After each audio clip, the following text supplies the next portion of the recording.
Magandang araw sa lahat. Ako nga po pala si Binibining Crissy de la Serna, ang inyong guro ngayong araw sa Araling Panlipunan. So ang ating tatalakayin ngayon ay tungkol sa nasyonalismo sa Silangan at Timog Silangang Asya. So, ano nga ba ang nasyonalismo?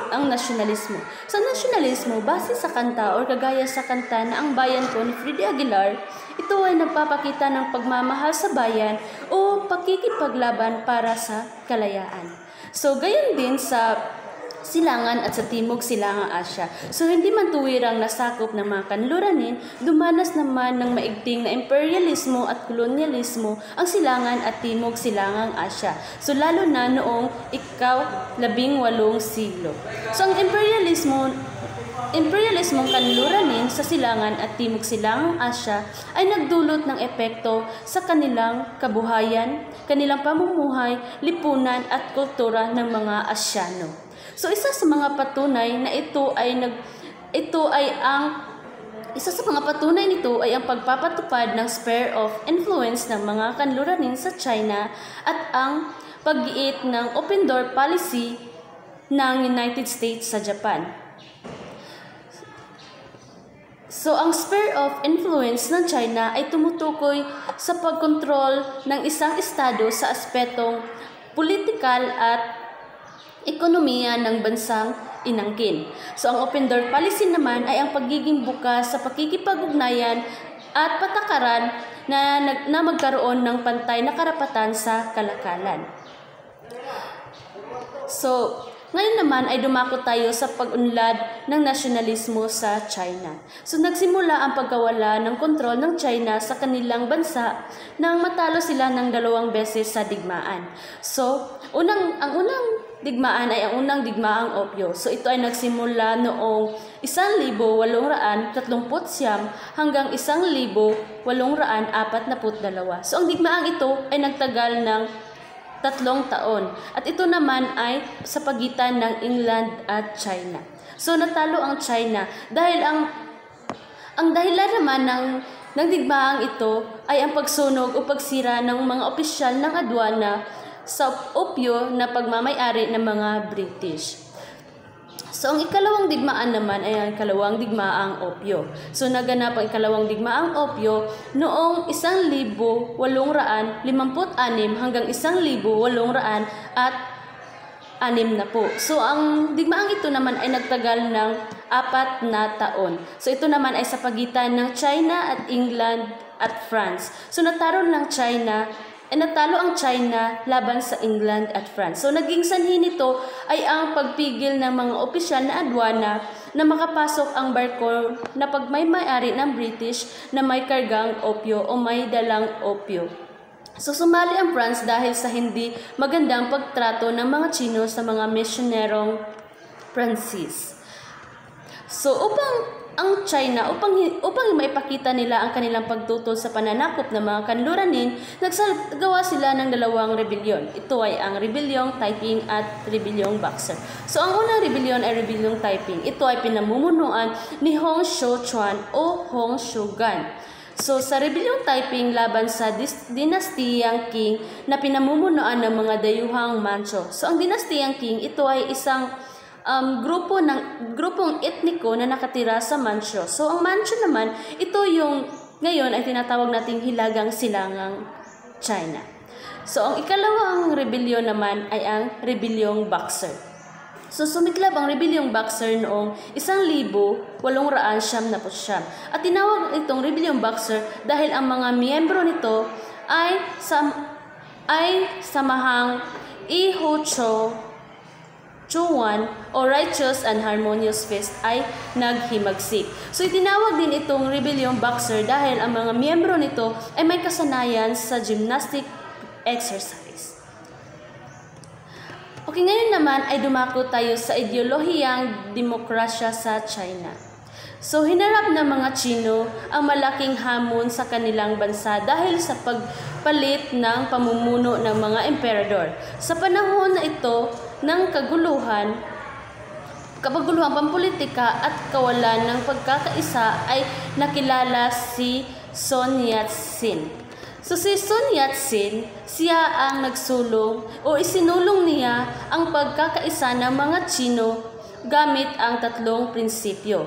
So ito ay ang Sanmincho, Mincho-e o nasyonalismo, Mincho-chu-e o demokrasya at Minxing-chu-e o kabuhayang pantao. So binigyang diin ni Sun Yat-sen ang pagkakaisa ng mga Tsino bilang susi sa tagumpay laban sa mga imperialistang bansa. Naging ganap ang pamumuno ni Sun sa China.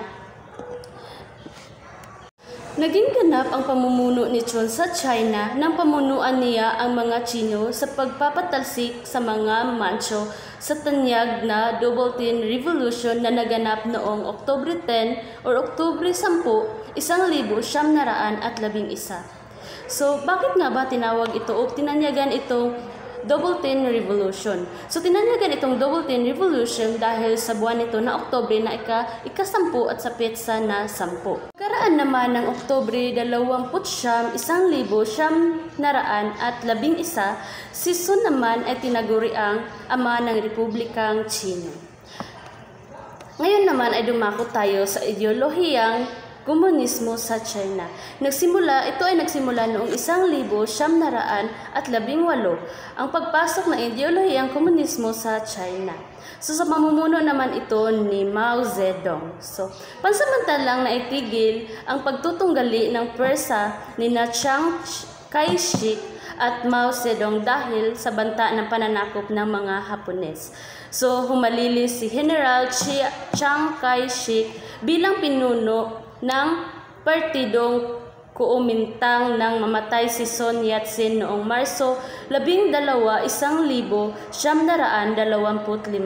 So ipinagpatuloy ni Chiang Kai-shek ang pakikipaglaban sa mga warlords sa ilalim ng Kuomintang. Ngayon naman ay dumako tayo sa pag-unlad ng nasyonalismong Tsino. So noong 1931 ay naganap ang ikalawang digmaang Tsino at Hapones. So binomba ng mga Hapones ang China at nasakop ng Japan ang malaking teritoryo ng China. So pagkaraan naman ng 1936, nagkaisa ang mga komunista at nasyonalista upang harapin ang pananakop ng mga Hapones. At pagkaraan naman ng 1942, nahinto na ang pananakop ng mga Hapones sa China. Noon namang 1949, tumakas ang mga nasyonalista na pinamumunuan ni Chiang Kai-shek sa Taiwan at itinayo ang Republic of China. Sa pagkatayo ng Republic of China, ay doon lamang nakamit ng mga Tsino o mga taga-China ang kanilang kalayaan. Ngayon naman ay dumako tayo sa modernisasyon ng Japan. So nagkaroon ng sentralisadong pamahalaan at ginawang modelo ang saligang batas nito sa Germany. So ang kasanayan sa hukbong pandagat ng England at sistema ng edukasyon sa United States. Ngayon naman ay dumako tayo sa nasyonalismo ng Pilipinas. So maraming mga paraan o mga pangyayaring nagbigay daan upang mabuo ang nasyonalismo sa Pilipinas. So una dito ay ang propaganda, sekularisasyon, pag-alsa sa Cavite, pagbukas na Pilipinas sa pandaigdigang kalakalan, paggarote kinag Gomborza matapos ang pag-alsa sa Cavite at pagpasok ng kaisipang liberal sa bansa bunga ng pagbubukas ng Canal Sos. So, ang dalawang anyo naman ng pamamaraan ay ang pamamaraang propaganda na itinatag ni Dr. Jose Rizal at ang himagsikan na itinatag ni Andres Bonifacio. So, ang itinatag ni Jose Rizal na propaganda, ang layunin nito ay ang pagbabago. Samantalang, ang himagsikan naman na itinatag ni Andres Bonifacio, ang layunin nito ay ang ganap na kalayaan. So ngayon naman, ang dalawang anyo na bumuo sa Timog Silangang Asya ay marahas at tahas sang naganap ng kalayaan at ang pangalawa ay diplomatiko at banayad. Ang una ay nagawa ng revolusyon laban sa kolonyalista tulad ng Pilipinas, Vietnam at Indonesia. Ang ikalawa naman ay ang payapang paghingi ng kanilang kalayaan tulad ng Malaysia at Singapore. So ngayon naman ay dumako tayo sa nasyonalismo sa Vietnam. So ang pagwawakas ng pananakop ng mga Pranses sa Vietnam ay naging katotohanan sa pamamagitan ng Partidong Viet Minh o kilusan ukol sa nasyonalismong partido, ang pangunahing kasangkapan ng paglaya ng kanilang bansa. So ang Vietnam ay lumanas ng isang matagalang digmaan upang kanilang makamtan ang kanilang inaasam-asam na kalayaan. At matapos ang ikalawang digmaang pandaigdig, ang Vietnam ay nahati sa dalawang bansa. Ito ay ang Hilagang Vietnam at ang Timog Vietnam. So ngayon naman ay dumako tayo sa nasyonalismo sa Myanmar. So naging kolonya ng Britain ang Burma simula nang matalo ito sa digmaan. Ito ay pinamamalaan bilang isang lalawigan sa India. So nakamit din ng taga-Britain ang kanilang kalayaan, bunga ng kanilang aktibong paghiling. So ipinasa ng British ang Burma Act 1935. Ito ang nagbigay konstitusyon ng Burma. Ito naman ay pinamumunuan ni Ba Maw, ang unang pamahalaang Burmese. Noon naman itong 1937. So ngayon naman ay dumako tayo sa nasyonalismo sa Indonesia. Ang mga patakarang pang-ekonomiya na ipinatupad ng mga Dutch tulad ng culture system at pagkontrol sa mga sentro ng kalakalan ay nagkaroon ng negatibong epekto sa kabuhayan ng mga Indones. So umunlad ang nasyonalismong Indonesia dahil sa paghangad na matigil ang hindi makatarungang pagpatakaran ng mga Dutch. So nakamit ng mga taga-Indonesia ang kanilang kalayaan matapos ang pagsagawa ng revolusyon laban sa mga Dutch at matapos ang ikalawang digmaang pandaigdig. So yan lamang ang ating tatalakayin ngayong araw at sana ay meron kayong mga naintindihan sa ating tinalakay tungkol sa nasyonalismo sa Silangan at Timog Silangang Asya. Yun lamang po at maraming salamat.